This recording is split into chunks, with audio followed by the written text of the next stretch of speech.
Direct selling business क्यों ज़रूरी है? पैसिव इनकम हमारी ज़िंदगी में क्यों ज़रूरी है? इस दुनिया में दो तरह की कमाई होते हैं, पहला एक्टिव अर्निंग और दूसरा पैसिव अर्निंग। एक्टिव अर्निंग किसे कहते हैं? वैसी कमाई जिसमें काम करें पैसा आए और जब काम करना बंद कर दे तो पैसे आना बंद हो जाए।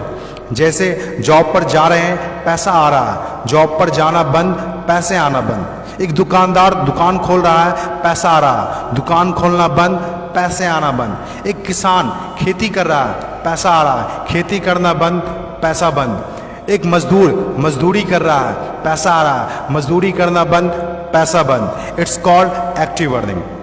और दूसरा पैसिव अर्निंग। पैसिव अर्निंग किसे कहते हैं? एक ऐसी कमाई जिसमें एक तय सीमा तक काम करे और उसके बाद काम ना भी करे तो भी अर्निंग होती रहे। It's called passive earning. Passive earning क्यों जरूरी है? क्योंकि आज हमारा शरीर काम कर रहा है, कल वह काम नहीं करेगा। आज कुछ ऐसा करना है जो हमारी मौजूदगी ना भी हो तो भी हमें रेगुलर इनकम आती रहे, और वो ज़्यादा ज़रूरी है। पैसिव अर्निंग जिससे एक मिडिल क्लास और पुअर फैमिली भी आसानी से अपनी अर्निंग बढ़ाकर एक अच्छी ज़िंदगी जी सकता है। आज पैसिव अर्निंग के तरीके का इस्तेमाल वर्ल्ड के सभी अमीर लोग, बिजनेसमैन, पॉलिटिशियन और एक्टर सभी अपने लाइफ में पैसे कमाने में करते हैं। पैसिव अर्निंग का मतलब ऐसा काम जिसमें किसी काम का रेगुलर इनकम आता रहे, जैसे रेंटेड प्रॉपर्टी, कोई मकान, बंगला या रूम को रेंट पर देने से जो पैसा आए। और भी है जैसे fix deposit, real estate, business, YouTube earning, ये सभी पैसिव अर्निंग में आते हैं। आज आपके पास कोई एक ही इनकम ऑफ सोर्स है, चाहे वो जॉब हो या बिजनेस हो या शॉप हो या फिर एग्रीकल्चर, कुछ भी हो। आप उससे अपनी लाइफ की ज़रूरतों को पूरा नहीं कर सकते हैं। अगर आपको एक बेहतर ज़िंदगी चाहिए तो आप सिर्फ एक ही इनकम ऑफ सोर्स पर डिपेंड नहीं रह सकते। आपको सेकेंड, थर्ड, फोर्थ या ज़्यादा इनकम सोर्स बनाने होंगे। जितनी ज़्यादा इनकम ऑफ सोर्स होगी उतनी ज़्यादा अर्निंग होगी और आप अपने फैमिली को एक बेहतर ज़िंदगी दे पाएंगे। पैसिव अर्निंग करने के लिए आप ऑनलाइन और ऑफलाइन दोनों तरीके से कर सकते हैं। इसीलिए पहले आप कंफर्म करें कि आप किस तरह शुरुआत करना चाहते हैं। आपको बेसिक और सिंपल आइडियाज़ चाहिए, ज़्यादा रिस्क भी नहीं हो और इन्वेस्टमेंट भी कम लगे। डायरेक्ट सेलिंग बिजनेस सबसे बड़ा एग्जाम्पल है। ये पैसे कमाने का वो रास्ता है जिसमें आप सिर्फ एक बार मेहनत करते हैं और कुछ ऐसे संपत्ति बना देते हैं जो आपको ज़िंदगी भर पैसे कमा के दे सकें। पैसिव अर्निंग को समझाने के लिए मैं आपके साथ एक स्टोरी शेयर करना चाहूँगा। यह कहानी है बर्क हेजेस की किताब द पैराबल्स ऑफ पाइपलाइन। एक छोटे से गांव में दो दोस्त रहा करते थे, ब्रूनो और पाब्लो, जो बड़े सपने देखा करते थे। एक दिन किसी न किसी तरह वो गांव के सबसे अमीर आदमी बन जाएंगे। वो दोनों काफ़ी मेहनती थे, उन्हें तो बस एक मौके की तलाश थी और एक दिन उन्हें वह मौका मिल गया। उस गांव में एक समस्या थी। गांव वाले को पानी लाने के लिए नदी में जाना होता था और आधा दिन पानी लाने में ही गुजर जाता था। वो दोनों ने गांव वालों से बात की कि वो नदी से पानी लाकर उन्हें देंगे और उसके बदले कुछ पैसे लेंगे। गांव वालों को ये बात अच्छी लगी।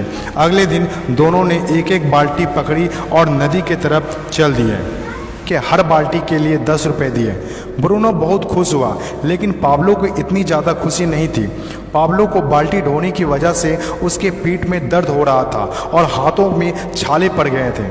अगली सुबह फिर से उन्हें ढोने की बात सोचकर ही दहशत हो रही थी। पाब्लो ने नदी से गांव तक पानी लाने का एक अच्छा आइडिया सोचा।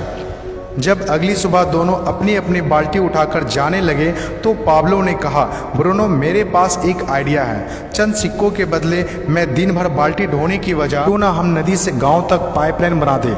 ब्रूनो ने कहा, पागल, हमारे पास एक बेहतरीन नौकरी है, अच्छे पैसे भी मिलते हैं जिससे हम जो चाहें खरीद सकते हैं। अपनी पाइपलाइन के आइडिया को दिमाग से निकाल दो। लेकिन पाब्लो इतनी आसानी से डिमोटिवेट होने वाला नहीं था।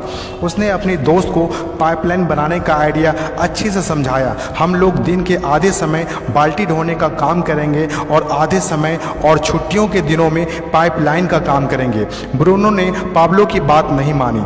पाब्लो जानता था कि पथरीली ज़मीनों में पाइपलाइन बनाना आसान नहीं होगा, लेकिन पाइपलाइन बनने के बाद जो मिलेगा उससे वह इंस्पायर होकर काम करता रहा। जब पाब्लो अपना पाइपलाइन बनाता था तो गांव वाले उसकी मजाक उड़ाया करते थे, ये देखो पाब्लो द पाइपलाइन।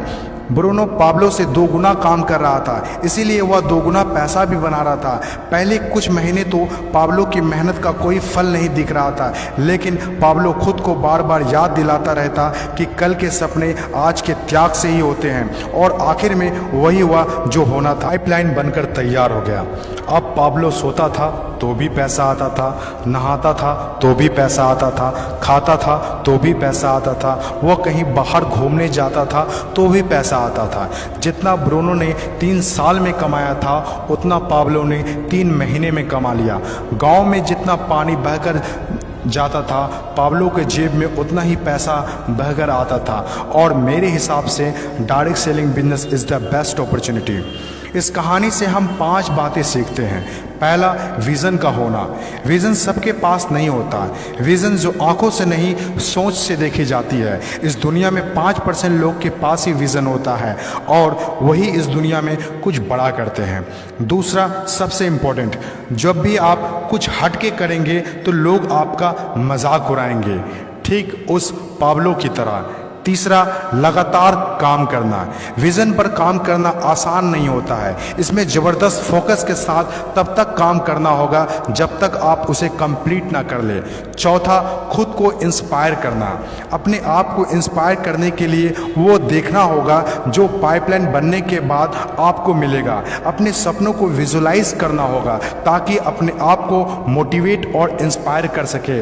पांचवा और सबसे इम्पोर्टेंट बात, प्रॉब्लम सॉल्विंग वर्क। जिस तरह पाब्लो ने गांव की पानी की समस्या को सॉल्व किया, आज हर वो इंसान सक्सेसफुल है जिन्होंने लोगों के प्रॉब्लम को सॉल्व किया है। चाहे वो डॉक्टर हो या इंजीनियर, चाहे वो साइंटिस्ट हो या कोई मोटिवेशनल स्पीकर, आज हर वो इंसान कामयाब हुआ है जिसने भी किसी भी फील्ड में लोगों के प्रॉब्लम को सॉल्व किया है। और डायरेक्ट सेलिंग बिजनेस भी ऐसा ही है।